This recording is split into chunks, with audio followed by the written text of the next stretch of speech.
Salut à tous, c'est Hugo de la chaîne NSS et honnêtement je sais pas ce qui m'a pris de faire ce tuto. Le tuto que vous allez voir aujourd'hui, c'est pas compliqué, c'est le tuto le plus compliqué de ma chaîne, que ce soit en termes de travail, tout du moins ce que ça m'a demandé pour le réaliser, et surtout vous allez le voir pour ce que ça va vous demander à vous. Mais bon, avant de plonger dans le merveilleux monde de la 3D, je vous propose de commencer par une petite partie tournage.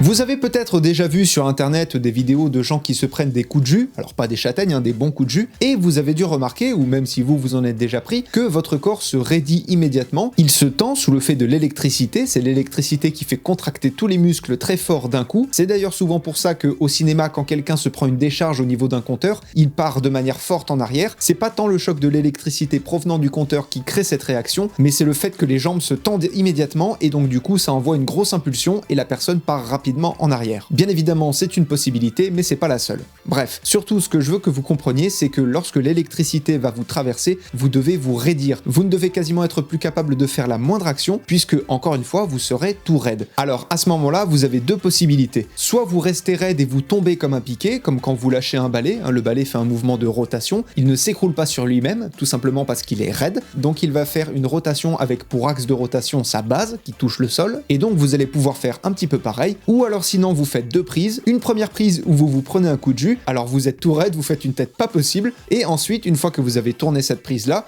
vous vous filmez en étant au sol. Pour ma part je me suis filmé en train de tomber, et du coup j'ai les deux. J'ai la rotation de quand je tombe, et j'ai forcément un moment donné où je suis filmé en étant par terre. La configuration de mon tournage a fait que j'ai été caché par les murs de mon couloir, mais ça a été plus pratique pour moi puisque j'ai pu disposer les coussins un peu partout au niveau de mon canapé pour éviter de me casser la gueule par terre. Donc pour faire plus simple, pour synthétiser, il va falloir faire un plan où vous prenez une charge électrique où vous êtes tout raide, soit vous tombez, soit vous tournez un autre rush après sur lequel vous êtes par terre. Alors ça peut être du même point de vue au niveau de la caméra ou alors vous pouvez changer d'angle, ce que je vous invite à faire d'ailleurs pour créer plus de dynamisme et de variété dans les plans, mais surtout soyez raide et une fois que vous êtes raide, bougez le moins possible, restez raide tout le temps de votre plan. Vous allez voir pourquoi je vous dis ça quand on passera en post-production. Juste deux dernières petites choses, bien évidemment ce tuto n'est qu'une manière de le faire, vous avez plein de manières de réaliser l'effet qu'on va réaliser aujourd'hui, et surtout comme vous l'avez vu à la miniature, on va devoir passer par Blender pour créer la position de notre squelette pour réaliser notre effet, et pour le coup je vous ai vraiment mâché le travail parce que je vous mets à disposition le projet Blender qui est en première ligne dans la description de la vidéo. Vous avez le projet Blender et le fichier de squelette qui est bien évidemment indispensable, et une fois que vous avez téléchargé ça, je vous propose de passer tout de suite sur Blender avant de passer sur After Effects.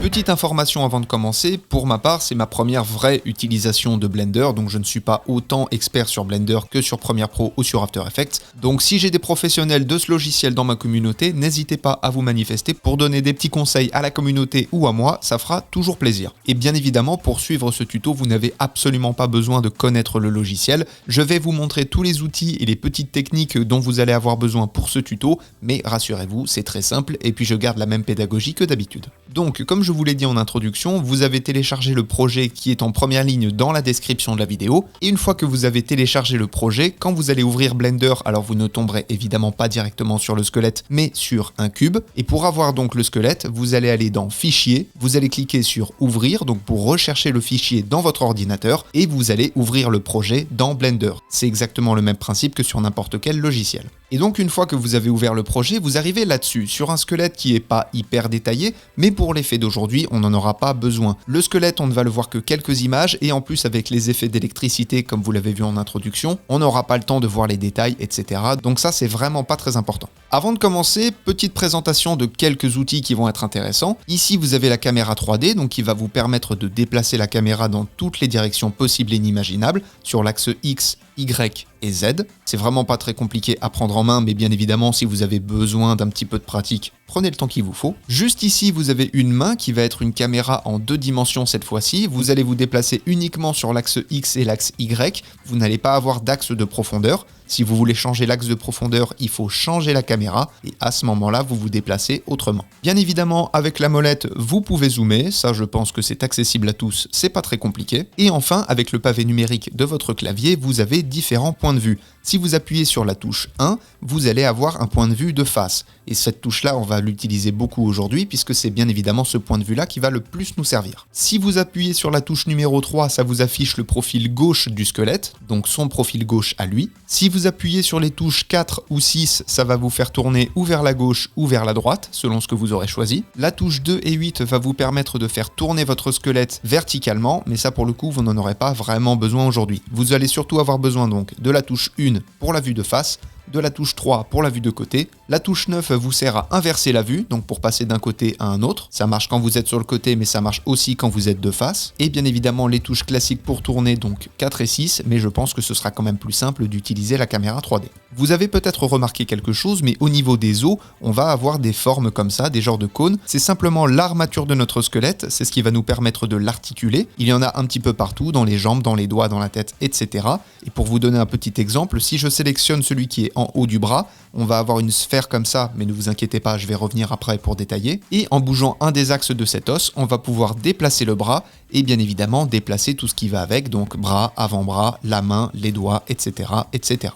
Et donc ça va être possible pour toutes les parties du corps et c'est ce qui va nous permettre de créer la pose que l'on souhaite. Placez-vous sur le mode de face, donc en appuyant sur la touche 1 et en dézoomant un petit peu si vous êtes un petit peu trop zoomé comme moi. Ensuite, on va apporter une image dans le logiciel directement et créer un effet de calque. On va poster l'image derrière le squelette pour avoir un élément de référence pour ensuite le repositionner correctement. Donc vous allez commencer par récupérer la frame qui va vous servir de modèle. Et j'insiste bien sur la frame pour la simple raison que ça va être vraiment la base de notre effet. Pour récupérer une image pour Blender, on n'a pas besoin de se casser la tête, on va directement faire une capture d'écran via l'outil capture d'écran qu'on a tous sur Windows, ce sera plus simple et plus rapide. Pour importer une image dans Blender, il va être important et même impératif de changer de mode.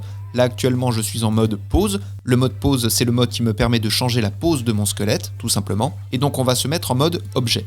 À partir de là, on a l'onglet ajouter qui s'est ajouté, tout simplement. Vous allez cliquer dessus, vous allez aller dans Images et sélectionner Background. À ce moment-là, il va vous ouvrir une fenêtre qui va vous permettre de chercher votre image. Là, j'ai mon image, je la sélectionne et je fais charger l'image d'arrière-plan.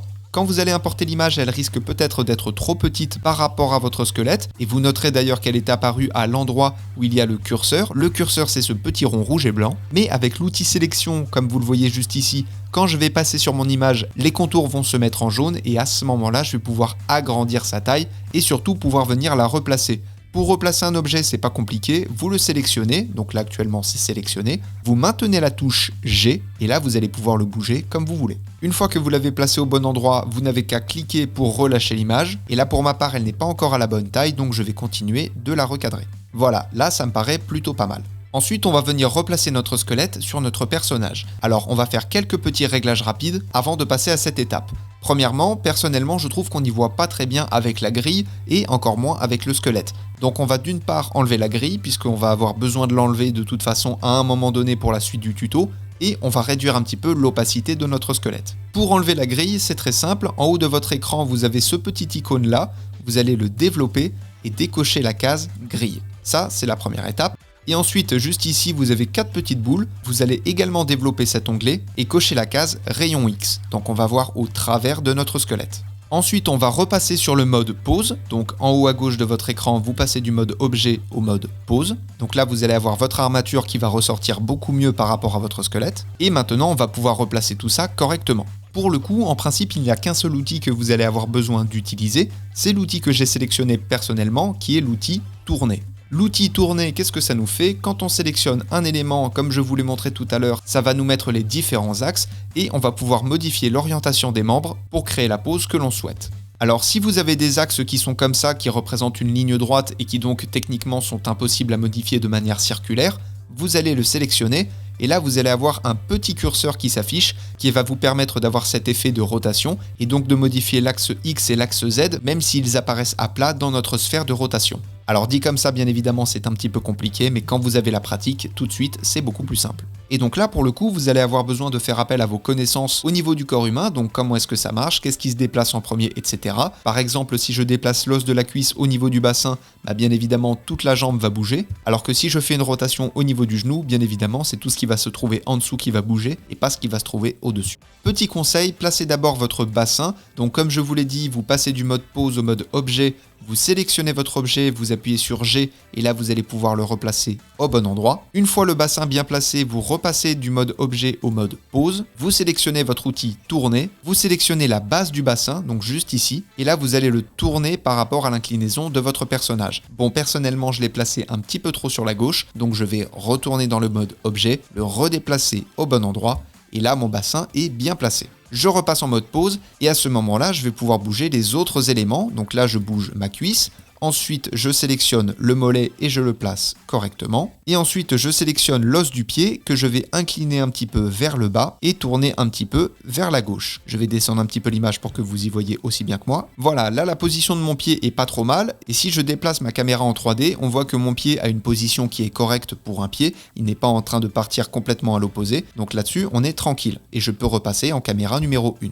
Ça, c'est vraiment l'étape la plus longue. Vous allez peut-être devoir vous y reprendre à plusieurs fois. C'est surtout la maîtrise de ces outils-là qui va être un petit peu complexe au début et surtout peut-être des notions de perspective. Donc n'hésitez pas à modifier un petit peu votre point de vue. Malheureusement, quand on modifie le point de vue, notre image de fond disparaît. Donc parfois on est un petit peu dans le flou. Donc c'est surtout pour vérifier au niveau de votre physique si vous êtes cohérent. Comme je vous l'ai dit, si vous n'avez pas un pied qui est complètement dans l'autre sens. Mais au niveau de la 3D, vous n'avez pas besoin d'être parfait pour la bonne et simple raison que notre image sera en 2D. Ça, c'est la vision qu'on aura à la fin. Et donc, si tout n'est pas parfait au niveau des perspectives, au niveau de la 3D, ce n'est pas bien grave. C'est vraiment l'aspect vue de face, donc cet aspect-là qui va compter. Et bien évidemment, si vous voulez reprendre de zéro, donc remettre le squelette en position initiale, vous avez la bibliothèque de pose qui est juste ici. Alors si vous ne l'avez pas, c'est pas un souci. En haut à gauche de votre écran, vous allez cliquer sur éditer, vous allez aller dans préférences. Là, dans la barre de recherche, vous allez taper pause et là vous allez cocher la case animation, pause, librairie. À ce moment-là, vous allez avoir donc cette petite fenêtre qui va s'ouvrir avec le mot squelette, ce qui va vous replacer le squelette dans sa position initiale et là vous allez pouvoir recommencer à le placer correctement. Alors personnellement, pour ne pas perdre de temps, je ne vais pas replacer mon squelette puisque je l'ai déjà fait de mon côté et je vais directement vous expliquer qu'est-ce qui va suivre une fois que vous avez placé votre squelette. Vous allez pouvoir supprimer votre image de fond, elle va se trouver ici, c'est un petit peu comme le panneau projet sur Premiere Pro ou After Effects. Donc vous supprimez votre image et à la place, vous allez mettre une image en fond vert. Donc personnellement, je l'ai déjà téléchargé. Encore une fois, comme je l'ai dit, je ne suis pas un professionnel de Blender et surtout j'essaye d'aller vite et de faire au plus simple pour tout le monde. Et avant de refaire une capture d'écran pour exporter notre résultat dans After Effects, n'oubliez pas de désactiver la grille si vous ne l'avez pas désactivée, de désactiver les rayons X si vous les avez activés, puisque là pour le coup on va vouloir voir notre squelette en entier, et surtout de désactiver l'armature, donc les formes que l'on voit juste ici. Vous allez cliquer sur le petit œil qui est tout en haut à droite de votre écran, ce qui va vous laisser uniquement le squelette que vous aurez repositionné bien évidemment, et faites bien attention à la position du curseur. S'il est dans votre image, sélectionnez l'outil adapté et placez-le autre part pour qu'il ne soit pas sur votre fond vert, ou tout du moins sur votre squelette. Une fois que vous avez fait ça, vous reprenez l'outil capture d'écran de Windows, vous téléchargez votre image et vous l'importez sur After Effects sur lequel on va passer immédiatement. Une fois que vous êtes dans After Effects, vous allez placer dans votre timeline votre rush et votre squelette. Vous allez commencer par placer votre tête de lecture sur la frame exacte qui vous a servi de modèle pour faire votre squelette. Je vous invite d'ailleurs à masquer votre squelette juste le temps de placer votre tête de lecture, comme ceci, et ensuite de réactiver le squelette, et ensuite on va venir le replacer. Mais avant de le replacer, on va le détourer. Pour retirer un fond vert sur After Effects, c'est vraiment pas compliqué. Dans la fenêtre Effets et paramètres prédéfinis, alors si vous ne l'avez pas, vous allez en haut de votre écran, vous cliquez sur Fenêtre, et vous avez Effets et paramètres prédéfinis qui est juste ici. Dans cette fenêtre, vous allez taper Key, et ici vous avez Keylight que vous allez glisser déposer sur votre squelette. À partir de là, dans les options d'effet, c'est un petit peu comme Ultra Key, vous allez sélectionner la première pipette et sélectionner la couleur verte. Et à ce moment-là, vous n'avez plus de vert du tout. L'avantage avec l'équivalent d'Ultra Key sur After Effects, c'est que ça marche encore mieux que Ultra Key sur Premiere Pro. Maintenant, vous allez replacer également votre squelette à la bonne dimension. Donc dans votre image, vous sélectionnez votre squelette, vous sélectionnez un des points en faisant un clic enfoncé, vous maintenez la touche Maj et là vous allez pouvoir agrandir le squelette comme vous le voulez. Et ensuite, vous le replacez au bon endroit. Et pour travailler encore plus facilement, dans votre timeline, sélectionnez votre squelette, appuyez sur la touche T pour afficher la transparence, tout du moins l'opacité, et passez la valeur de 100% à 50%. Comme ça, vous allez pouvoir voir un petit peu mieux où est-ce que votre squelette se situe, et surtout pour la suite du tuto, on va avoir besoin d'un effet de transparence. Voilà, mon squelette est replacé. Maintenant, toujours dans la fenêtre effets et paramètres prédéfinis, vous allez taper couleur et sélectionner l'effet couleur lumétrie que vous allez déposer sur votre squelette. Dans les options d'effets, vous allez développer les corrections de base et passer la température à -50 et augmenter l'exposition à 1. Une fois que vous avez fait ça, vous allez faire un clic droit sur votre squelette dans votre timeline, vous allez faire précomposition, vous allez cocher la case transférer tous les attributs dans une nouvelle composition. En gros, c'est exactement le même principe que si vous imbriquiez une séquence dans Premiere Pro, à la différence que là, vous avez le choix d'imbriquer les effets avec le média ou de les laisser sur la précomposition qui va remplacer le média actuel. Vous pouvez également renommer votre précomposition, personnellement, je vais juste l'appeler squelette tout simplement, et ensuite vous faites OK. Maintenant, on va passer à l'étape la plus intéressante, la création des éclairs. Pour ça, dans votre timeline, vous allez faire un clic droit, sélectionner nouveau et créer un nouveau solide. Alors vous pouvez le mettre de la couleur que vous voulez, ça n'a pas grande importance. Dans la fenêtre effets et paramètres prédéfinis, vous allez taper éclair et glisser-déposer l'effet éclair élaboré. Et là, on va venir modifier quelques paramètres. Premièrement, vous avez deux types d'éclairs qui vont vous servir. Vous avez soit la direction, c'est-à-dire que vous partez d'un point A et vous allez aller dans une certaine direction, qui va être symbolisée par l'autre point. Donc si je le déplace par là, l'éclair se déplace, mais il continue, il ne s'arrête pas au niveau du point. Et ensuite, vous avez le type coup, qui là, pour le coup, va s'arrêter au deuxième point. Vous avez un éclair entre un point A et un point B. Là pour le coup, ça va être un petit peu à vous de choisir ce qui vous plaît, mais personnellement j'ai choisi d'utiliser les deux. Premièrement, on va rester sur la direction. Je vais placer l'origine de l'éclair à l'endroit d'où il provient, donc c'est-à-dire de la lampe, et je vais le diriger vers le sol. Alors là maintenant, je vais rentrer des paramètres qui personnellement me conviennent parfaitement, mais si vous voulez les modifier, libre à vous de le faire, et surtout je vais les faire à la chaîne pour ne pas perdre trop de temps. Juste avant de modifier notre éclair, on va faire quelque chose de très simple. On va sélectionner l'outil rectangle en haut de notre écran et créer un rectangle à peu près à l'endroit où nos pieds sont disposés. Donc je vais passer à peu près comme ça, puisque l'on va vouloir que l'éclair s'arrête au niveau de nos pieds et n'aille pas en dessous. Alors pour l'instant, il passe à travers le masque, mais ne vous inquiétez pas, on va venir modifier ça juste après. Sinon, pour le reste des effets, pour l'état de conductivité, vous allez passer la valeur de 0 à 5,6. Vous allez maintenir la touche Alt et cliquer sur le chronomètre de état de conductivité et on va rentrer une expression. Alors je rappelle ce qu'est une expression brièvement, c'est une commande, on va indiquer au logiciel que l'on veut un certain comportement pour cet effet en particulier. Donc on va rentrer la commande time, on va mettre un multiplicateur et on va faire donc x2. Donc time multiplié par 2. Ensuite on va développer les paramètres du noyau et on va faire la même chose pour le rayon du noyau. Alors d'abord on va passer sa valeur à 6,6, puis à nouveau on va maintenir la touche Alt et activer le chronomètre pour rentrer une nouvelle expression. Alors cette fois on va rentrer wiggle, W-I-2-G-L-E, ouvrez la parenthèse et là vous allez rentrer 7,3. Alors 7 c'est le nombre de variations par seconde et 3 c'est la marge de variation. Donc on est à 6,6, on va pouvoir descendre jusqu'à 3,6 ou monter jusqu'à 9,6. Et une fois que vous avez marqué ça, vous n'appuyez pas sur la touche Entrée, vous cliquez ailleurs dans votre timeline pour fermer la fenêtre de dialogue. Ensuite, dans les options d'effets, vous allez développer les paramètres de lueur diffuse et vous allez passer le rayon de 50 à 0. Pour ce qui est de la diffusion de la lumière de l'éclair, on ne va pas passer par l'éclair lui-même, on va créer cet effet manuellement, ce sera plus sympa. Bien évidemment, je l'ai oublié, mais on va changer la couleur du noyau, donc la couleur de l'éclair, et personnellement, je vais passer de blanc à bleu. Alors bien évidemment, vous n'êtes absolument pas obligé de faire comme moi, si vous voulez faire un éclair jaune, rouge, vert, libre à vous de choisir. Ensuite, obstacle alpha, vous allez passer de 0 à 100. La turbulence, vous allez passer de 1 à 0,92. Vous allez passer la fourche de 25 à 30%. Alors bien évidemment, si vous voulez augmenter les paramètres, vous les augmentez ou vous les réduisez. Ça, c'est libre à vous de le faire. Et enfin, l'atténuation, on va la passer de 0,3 à 0,14.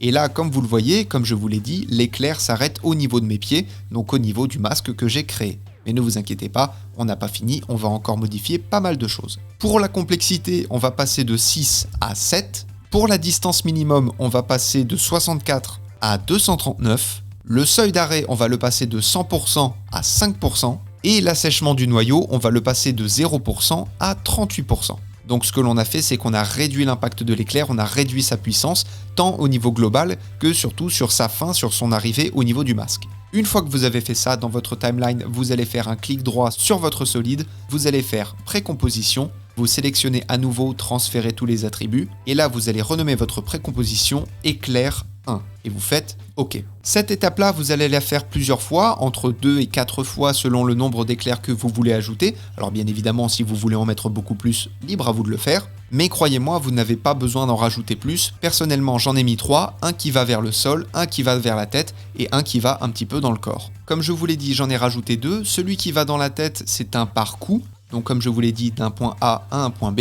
Et l'autre, ça va être comme le premier. J'ai donc fait un masque pour le stopper, pour qu'il n'aille pas plus loin que le corps. Voilà pour l'instant, vous avez vos éclairs. Ça ressemble pas encore à grand chose, mais ne vous inquiétez pas, on n'a pas encore fini. Avant de passer à la suite, on va juste ajouter un tout petit effet sur notre squelette pour lui donner un peu plus de peps et pour signifier qu'il est quand même plutôt impacté par l'électricité qu'il y a autour de lui. Dans votre fenêtre effet et paramètres prédéfinis, vous allez taper lueur et glisser-déposer l'effet lueur diffuse sur votre squelette. Et dans les options d'effet, vous allez passer le seuil de 60 à 70% seulement. Donc là, on voit qu'à plusieurs endroits, au niveau du crâne, au niveau du buste, on voit que le squelette est éclairci, comme s'il était frappé par l'électricité pour de vrai, et ça nous donne un peu plus de cachet, ça nous donne un peu plus de texture. Maintenant, on va venir modifier nos éclairs. Donc toujours dans votre fenêtre effet et paramètres prédéfinis, vous allez récupérer l'effet lueur diffuse et le glisser-déposer sur votre premier éclair. Et là, on va modifier 3 paramètres. On va modifier le seuil et le passer de 60 à 0. On va modifier le rayon et le passer de 10 à 40. Et modifier l'intensité pour réduire l'intensité, puisque bien évidemment, là on voit que c'est beaucoup trop fort. Et le passer de 1 à 0,1.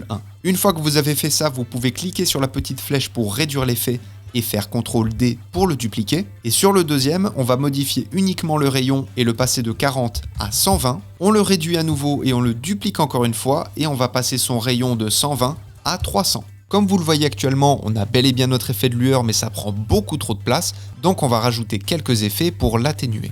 On va venir chercher l'effet teinte et saturation, donc on va juste taper teinte et glisser déposer l'effet teinte et saturation sur notre éclair numéro 1. Et dans les options d'effet, on va passer la saturation globale de 0 à moins 30. Donc là, ça c'est déjà un petit peu atténué. Ensuite, on va rajouter un effet de flou qui s'appelle Vector Blur, donc c'est en anglais. Vous le glissez-déposez, je vous le donne en 1000 sur votre éclair numéro 1. Et là, pour le coup, ça va vraiment grandement nous réduire notre effet de glow qui nous cachait notre éclair. On va passer le paramètre Amount de 0 à 60. Le paramètre Ridge Smoothness, désolé pour mon accent, de 1 à 30. Et le Map Softness de 15 à 20. Comme les problèmes ne viennent jamais seuls, on va rajouter encore des effets. Vous allez taper cette fois-ci Turbulence et vous glissez-déposer l'effet Turbulence encore une fois sur votre éclair numéro 1. Et donc là, on va simplement lui donner un peu de forme. On va passer sa quantité de 50 à 80 et la taille de 100 à 2. Donc on lui a donné un petit peu de texture entre guillemets. Après ça, on va créer une variation dans la luminosité, c'est-à-dire qu'un éclair, ce n'est pas fixe, ça a une intensité qui change, donc parfois ça va briller plus, parfois moins. Donc on va venir créer ça très facilement. Toujours dans la fenêtre effet, vous allez venir taper exposition, donc celui-ci qui est tout seul et vous le glissez-déposez toujours au même endroit. Vous allez passer l'exposition de 0 à 1, maintenir la touche Alt et activer le chronomètre, donc on va encore rentrer une expression. On va re-rentrer l'expression wiggle et cette fois-ci on va mettre 10,3. Donc je rappelle 10 variations par seconde avec un angle de variation de 3 au niveau de la valeur. Et enfin, pour retrouver un éclairage cohérent et surtout pour retrouver la couleur initiale de notre éclair, vous allez venir chercher l'effet Composite. Donc vous avez le Composite uni qui est juste ici que vous glissez sur votre éclair. Là, ça va vous mettre votre écran complètement en blanc. Dans vos options d'effet, vous allez passer de blanc à noir et vous faites OK. Et vous allez placer cet effet tout en haut de vos options d'effet. Et dans votre timeline, vous allez passer le mode de fusion de normal à addition. Et là, vous avez votre éclair. Alors, vu que c'est une freeze frame, vu que l'éclair ne bouge pas, on ne voit pas tout ce qu'il fait, on ne voit pas toutes les variations. Mais bien évidemment, si je bouge mon curseur, si je bouge ma tête de lecture, on voit que l'éclair fait bel et bien son travail. Une fois que vous avez fait ça, dans les options d'effet, vous allez sélectionner le premier, donc le Composite uni, descendre tout en bas, maintenir la touche Maj et sélectionner le dernier, donc exposition. Vous faites CTRL C, vous sélectionnez vos deux éclairs et vous faites CTRL V donc pour coller les effets sur ces éclairs-là. Et bien évidemment, comme pour l'éclair numéro 1, pour les deux, vous allez passer le mode de fusion de normal à addition. Voilà, et là vous avez déjà un effet qui se rapproche beaucoup plus de l'effet final. Petit conseil au passage, étant donné que les éclairs ont exactement les mêmes effets au même moment, je vous invite à les décaler un petit peu dans le temps pour créer de la différence. Vous verrez que sur le résultat final, vu que les trois éclairs auront des comportements différents, ça rendra quand même vachement mieux. Bien, concernant les éclairs, il nous reste deux petits effets à créer. Premièrement, la luminosité au sol, et deuxièmement la luminosité au niveau du point de départ des éclairs. Je vous invite à cacher vos 3 éclairs, on n'en aura pas besoin. On va récupérer l'éclair qui nous sert de base dans notre séquence imbriquée et on va le mettre dans notre timeline et on va d'ores et déjà le précomposer. Donc vous faites un clic droit, précomposition, vous sélectionnez toujours la deuxième option et là par exemple on va le renommer Sol et vous faites OK. Ensuite, vous allez venir chercher l'effet volet linéaire, il est au niveau des transitions et là vous allez pouvoir le glisser-déposer directement sur votre image. Vous allez passer l'angle de 90 à 180 et vous allez passer le pourcentage de 0 à 94%.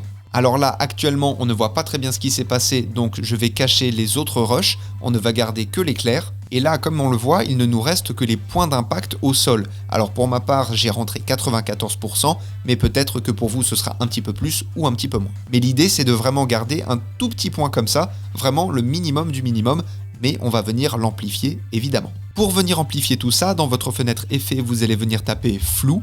Ici, vous avez le flou encadré accéléré. Vous allez le glisser sur votre image et là, vous allez rentrer les valeurs suivantes. On va passer le rayon de flou de 0 à 60 et la dimension de flou de horizontal et vertical à seulement horizontal. Alors là, on le voit à peine, il nous reste juste un tout petit trait. Mais ne vous inquiétez pas, encore une fois, c'est normal. Je vous invite à glisser-déposer l'effet flou encadré une deuxième fois sur votre image. Et là, pour les valeurs dans le rayon de flou, vous allez marquer 40 et passer les dimensions de flou de horizontal et vertical à juste vertical. Bon, là, pour le coup, on voit vraiment plus rien, donc on va venir rehausser la lumière. Vous allez venir taper exposition dans votre fenêtre effet et le glisser-déposer sur votre image. Et je vais augmenter la valeur de l'exposition de 0 à 15. Et là, tout de suite, on a notre lumière qui réapparaît. Alors pourquoi est-ce que j'ai mis le flou encadré 2 fois? Tout simplement parce que je veux qu'à l'horizontale, la tâche soit plus grande plutôt qu'à la verticale, puisque étant donné qu'on a un effet de profondeur, la tâche va moins s'étendre en profondeur qu'en largeur sur notre image. À ce moment-là, je vais réactiver mes 2 autres rushs pour qu'on y voit un petit peu mieux, et je vais remettre un effet volet linéaire sur notre lumière que l'on vient de créer. Là, comme on va venir atténuer le dessus de notre lumière,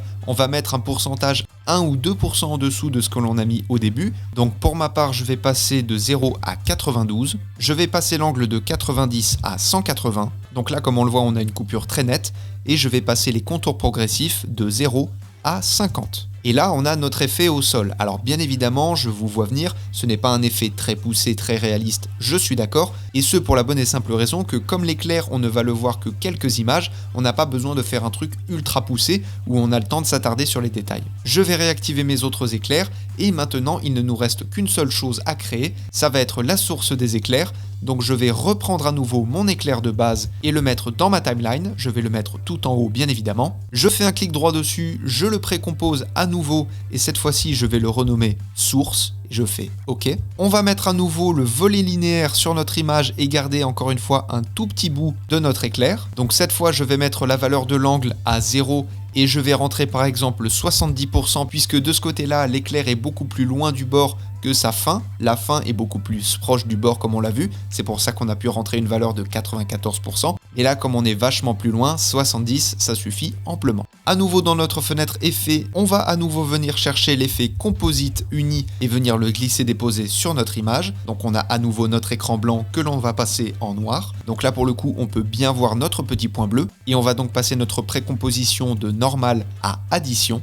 Et maintenant on va remettre des effets de lueur pour donner un peu plus de peps à notre source. Donc je vais taper lueur et glisser déposer l'effet lueur diffuse. Pour le seuil on va mettre 0, pour le rayon on va mettre 20 et pour l'intensité on va mettre 0,1. Comme tout à l'heure, je réduis mon effet en cliquant sur la petite flèche et je fais CTRL D pour le dupliquer. Puis on va passer le rayon de 20 à 10 et l'intensité de 0,1 à 0,8. Je réduis à nouveau mon effet et je le duplique. Et enfin, on va passer le rayon de 10 à 300 et l'intensité de 0,8 à 0,2. Une fois que cela est fait, dans ma fenêtre effet, je vais taper teinte et saturation et glisser déposer l'effet du même nom sur mon image. À nouveau, comme tout à l'heure, la saturation globale, on va la passer de 0 à moins 30. Et enfin, on va rajouter un effet d'exposition que vous glissez déposer, je vous le donne en 1000 sur votre image. Et pour ma part, je vais le passer de 0 à 3. Voilà, après beaucoup de temps, on a enfin notre effet qui est créé. Maintenant, il ne nous reste plus qu'à l'animer entre guillemets, tout du moins à l'utiliser dans un montage. Pour cela, vous allez sélectionner toutes vos précompositions, faire un clic droit et sélectionner à nouveau précomposition. Là, pour ma part, je vais le renommer électricité et vous faites OK, et bien évidemment vous allez passer le mode de fusion de normal à addition. Maintenant on va faire une animation pour utiliser notre effet. Vous allez vous placer 8 images en arrière par rapport à la frame qui vous a servi de modèle pour Blender. Pour vous déplacer d'image en image, vous maintenez la touche CTRL et vous utilisez les touches directionnelles de votre clavier. Donc 1, 2, 3, 4, 5, 6, 7, 8. Ensuite, dans votre fenêtre d'effet, vous allez venir taper couleur et glisser-déposer l'effet couleur lumétrie sur votre vidéo, comme ceci. Vous allez développer les corrections de base et activer le chronomètre d'exposition et le chronomètre des noirs. Vous avancez de 4 images et vous allez mettre ces deux valeurs au maximum, donc l'exposition à 7 et les noirs à 150. Je vous invite d'ailleurs à appuyer sur la touche U de votre clavier pour afficher les images clés dans votre timeline. Je vais zoomer un petit peu d'ailleurs. Vous avancez encore de 2 images et là vous allez remettre les paramètres à 0, donc exposition 0 et noir 0. Puis sélectionnez les 4 dernières images clés, faites un clic droit dessus et sélectionnez maintien des images clés. Donc vous allez faire des images clés par palier, c'est-à-dire que la valeur ne va pas évoluer d'une image clé à l'autre, mais va se maintenir jusqu'à la prochaine image clé. Ce qu'on vient de faire va donc vous donner un effet de flash, comme ceci.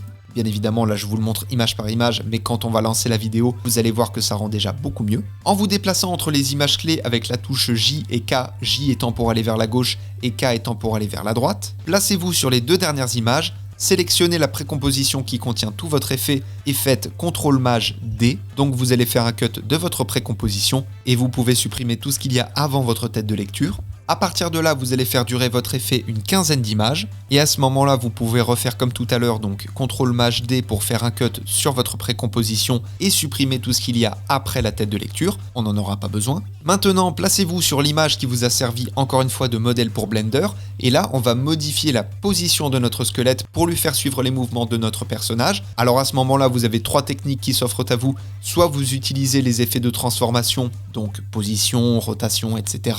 Soit vous utilisez l'effet de marionnette. Donc juste ici, vous allez pouvoir placer des points sur votre personnage. Je fais quelque chose de rapide pour vous montrer, mais par exemple, là j'ai mis un point au niveau de la tête, un au niveau de l'épaule et un au niveau du coude. Là, je vais pouvoir bouger le coude sans que le reste puisse bouger. Bien évidemment, c'est un exemple rapide, mais vous avez compris le principe. Et bien évidemment, ces points-là sont animables avec des images clés. Ou alors, vous pouvez recréer d'autres images, d'autres postures de votre squelette sur Blender, mais pour le coup, je ne pense pas que ce soit utile. Les effets de transformation feront largement le travail. Donc pour ça, je vais réduire ma précomposition qui s'appelle électricité. Je vais la sélectionner, appuyer sur la touche P, puis appuyer sur Maj et appuyer sur la touche R et la touche A pour rajouter et le point d'ancrage et la rotation. Donc à ce moment-là, vous allez pouvoir modifier votre point d'ancrage et le placer à l'endroit où votre personnage va le plus tourner. Pour ma part, ce sera au niveau des pieds puisque, comme vous l'avez vu en introduction, le personnage pivote, du fait simplement qu'il est rigidifié à cause du courant, à cause de l'électricité. Donc je vais aller en haut de mon écran, je vais sélectionner l'outil de point d'ancrage et venir déplacer le point d'ancrage dans mon image, à peu près ici. Je vais ensuite activer le chronomètre de position et le chronomètre de rotation. Je vais me placer au début de mon rush et tourner un tout petit peu mon squelette pour qu'il soit à la bonne position par rapport à mon personnage. Puis je vais me placer à la fin et faire la même chose, donc un premier effet de rotation, puis peut-être aussi un effet de position, le remonter un petit peu. Et là, on est plutôt pas mal. Alors comme vous le voyez ici, on va avoir une coupure par rapport à notre lumière, mais ça, avec un masque, ça se règle très facilement. Donc je sélectionne ma précomposition électricité, je sélectionne mon outil plume et je vais venir faire un masque dans mon image, à peu près comme ceci, et je vais développer les options de masque dans ma timeline pour venir augmenter les contours progressifs du masque. Ce tuto est assez intéressant parce qu'il vous montre tous les petits problèmes que vous pouvez rencontrer dans plus ou moins n'importe quel montage et ça vous apprend à trouver des solutions pour vos futurs projets, pour des vidéos YouTube, pour des clients, etc. etc. Bien, une fois que vous avez fait la rotation de votre squelette, une fois que votre effet principal est créé, il ne nous reste qu'une toute petite chose à faire. On va recréer un effet de flash pour faire une transition avec le plan suivant et bien évidemment le plan suivant, ce sera à vous de faire ce que vous voulez. Donc placez votre tête de lecture à la toute fin de votre effet et reculez de 6 images. Sur votre rush, donc là où vous avez fait le premier flash, vous avez toujours le paramètre d'exposition et le paramètre de noir avec le chronomètre d'activer. Vous allez générer 2 nouveaux points clés avec les valeurs de base, c'est-à-dire 0, donc vous cliquez sur les petits boutons qui sont juste ici. Vous avancez de 3 images, et là vous allez remettre les valeurs au maximum, donc 7 pour l'exposition et 150 pour les noirs. Attention, comme vous le voyez là, les images clés sont restées en maintien, donc on va les repasser en linéaire pour avoir une évolution et pas un plan qui passe de normal à tout blanc. Donc vous sélectionnez vos images clés, vous faites un clic droit dessus, vous sélectionnez interpolation d'images clés et là vous allez passer de maintenir à linéaire et vous faites OK. et du coup vous avez enfin votre effet. Vous avez donc un effet de flash qui va générer les premiers éclairs, l'éclair en lui-même qui va vous faire tomber, tout du moins si vous avez choisi de faire comme moi, avec évidemment le squelette, c'est quand même l'intérêt de ce tuto, et à la fin un autre flash blanc pour faire la transition, et comme je vous l'ai dit, c'est à vous d'enchaîner sur ce que vous voulez. Comme vous l'avez vu pour ma part et comme je suis en train de vous le montrer actuellement, j'ai choisi personnellement juste après de me retrouver au sol avec les jambes qui fument, tout simplement parce que je me suis pris une décharge électrique et donc mon corps a un peu brûlé. Alors dit comme ça c'est un petit peu glauque mais c'est la vérité, hein, c'est comme ça que ça se passe. Et comme le tuto d'aujourd'hui est quand même beaucoup trop long par rapport à d'habitude, si vous voulez que je vous explique comment faire de la fumée sur After Effects, je le ferai dans un prochain tuto, mais pour l'instant vous avez l'effet général qui était le but de ce tuto. J'ai conscience que c'est un tuto beaucoup plus complexe que d'habitude, même pour moi, donc comme je vous le dis souvent, prenez votre temps, expérimentez des choses, faites-vous un petit peu la main avec les logiciels, que ce soit Blender ou After Effects, et surtout si vous débutez à peine, ne visez pas trop gros, commencez à connaître les logiciels, vous testerez ce genre de choses un peu plus tard. Je vais répéter ce que j'ai dit dans l'introduction, mais je sais pas ce qui m'a pris de faire un tuto pareil. Ça prend des plombes, ça fait une semaine que je le bosse cet effet, ne serait-ce que pour la partie Blender qui, vous vous en doutez, est hyper longue. Mais honnêtement, franchement, je suis assez content du résultat et j'espère très sincèrement que vous aurez l'occasion de vous en servir. Mais bon, en attendant de vous retrouver pour un prochain effet qui sera plus simple quoi qu'il arrive, apprenez, utilisez et progressez dans vos montages. La plateforme pour me soutenir ainsi que mes 2 comptes Instagram et le serveur Discord sont dans la description de la vidéo, comme le projet Blender et le fichier du squelette, je le répète, mais en même temps si vous êtes là c'est que vous avez suivi le tuto. Je vous fais des bisous et à plus.